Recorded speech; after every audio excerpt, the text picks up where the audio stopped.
So మాట్లాడదాం, ఇదే విషయంపై డిస్కస్ చేద్దాం. నమస్తే కళ్యాణ్ గారు.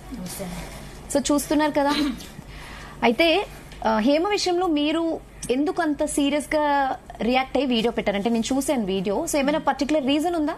అంటే హేమ అక్క మాకు మామూలుగా కూడా ఎప్పటి నుంచి మేము కలీగ్స్ కలిసి పనిచేసాము, బాగా మంచిగానే మాట్లాడుకుంటాం. ఓన్లీ ఎలక్షన్ టైంలోనే మాకు ఏమైనా డిస్ప్యూట్స్ ఉన్నా, ఏమైనా ఉన్నా గట్టిగా మాట్లాడుకొని మేము ఏదన్నా అక్కడ వస్తాయి ఏమైనా విభేదాలు, కానీ మామూలుగా ఎప్పుడు మేము అంత అంటే నేను వాళ్ళంతా పూసుకొని రోజు కలిసేది లేదు. అలా అని చెప్పి హాయ్ బాయ్ ఎక్కడైనా కనిపిస్తే అంటే ఇండస్ట్రీ మనుషులం కదా, కలుస్తూనే ఉంటాం. కానీ నాకు అక్కడ హేమక్క ఉంది, హేమ గారు అన్నది పక్కన పెడితే ఫస్ట్ నేను రియాక్ట్ అయింది రేవ్ పార్టీ గురించి. ఆ రేవ్ పార్టీ అనేది నాకు చాలా చిరాకన కలిగించే విషయం. ఎందుకంటే పిల్లల్ని పాడు చేసేది అది, వాళ్ళ తాలూకా మనస్తత్వాలంతా చిదిమేసే పార్టీలు.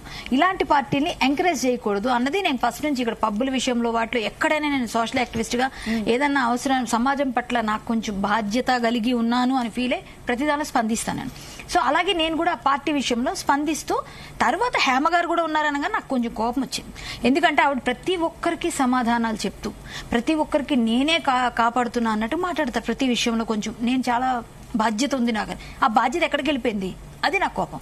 నువ్వు చూసుకోకుండా అందరి గురించి ఎందుకు మాట్లాడుతావు? ఇక ముందే ఇలాంటి వాటిలో దూరకు, ఎవరి విషయాల్లో మాట్లాడుకొని నేను గట్టిగా అడిగా. ఆవిడతో నేను డైరెక్ట్ గా కూడా చెప్పగలను అంత స్ట్రైట్ గా. ఎందుకంటే వేరే వాళ్ళ విషయాల్లో ఎంటర్ అవ్వడం మీకు నచ్చదు. మనం చేసే పనులు మనం చేస్తూ సమాజాన్ని మనమే పాడు చేస్తున్నాం అన్నట్టుగా ఇప్పుడు మచ్చ పడింది కదా నీ పైన. ఇప్పుడు నువ్వు సమాజంలో ఒక బాధ్యత కలిగిన వ్యక్తిగా ఉన్నప్పుడు, నువ్వు ఎవరికైనా హెల్ప్ చేయాలనుకున్నప్పుడు నువ్వు ఆత్మ పరిశీలన చేసుకుని మనం చూసుకోవాలి ఫస్ట్. అది చూసుకోలేదు కాబట్టి వెంటనే ఇట్లా నేను మాట్లాడాల్సి వచ్చింది. నేను పార్టీ మీదే ఫస్ట్ రేవు పార్టీల గురించి ఆ పెట్టిన వాడిని రేవు పెట్టాలంటాను నేనైతే. వాడు గట్టిగా 4 దండించి ఒక 10 మంది ఆడవాళ్ళు మొత్తం కుమ్మేయాలి, నేనైతే అలాగంట టిట్ ఫర్ టాట్ అంట. ఎందుకంటే వీళ్ళకి మర్యాదగా ఏంటి శిక్షలు అవి ఇవి అంటే కుదరవండి. ఇలాంటివి చేసేవాళ్ళు వీళ్ళని ఎన్నిసార్లు శిక్షిస్తారు, ఎన్నిసార్లు ఇది చేస్తారు. మీ మీద కూడా అసలు చాలా విమర్శలు చేస్తారండి. ఏమండి దాంట్లో